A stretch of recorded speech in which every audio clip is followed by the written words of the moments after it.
Here's the chart I mentioned in my How to Study Endocrine video. Get ready to take a screenshot, and then I'm going to give you some tips on how to retain all this information.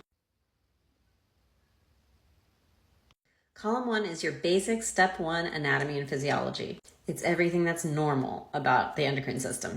If you don't know what I mean by step 1, I'm talking about my Silver Bullet study system. You can get a free 20-minute training by going to the link in my bio that says free Silver Bullet study system training. There's no shortcut to memorizing this first column. What I recommend doing is just honestly keep writing it over and over again until you have it solidly memorized. If you're more visual, you can even get an anatomical diagram and just label the parts where they're at on the body. That works too.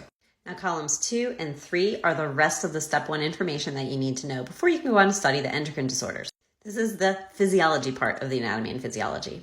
And I actually recommend focusing on the third column first, but do not try to memorize this word for word. It's filled with a lot of jargon, and that's going to make it hard to retain. Instead, you want to use a more active learning strategy of putting it in your own words. How would you explain these functions to a 5th grader or to one of your future patients who doesn't have the medical background that you have? Don't overcomplicate this. For example, for prolactin over here, it says it stimulates milk production in lactating women, blah, blah, blah. You could summarize that with breast milk production. And then that's going to make it easier for you to remember what's in the second column, because once you remember that prolactin does breast milk production, then you're going to know that it works on the breasts and maybe some of the other girly glands too, like the ovaries. Once you have this chart memorized down cold, then you can move on to steps 2, 3, and 4 of the Silver Bullet study system. And you can even save yourself time, because remember, you can study a lot of these disorders in pairs.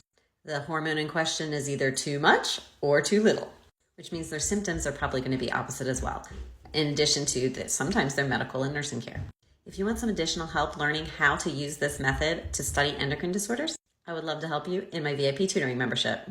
And you can also get more information about that in the link in my bio.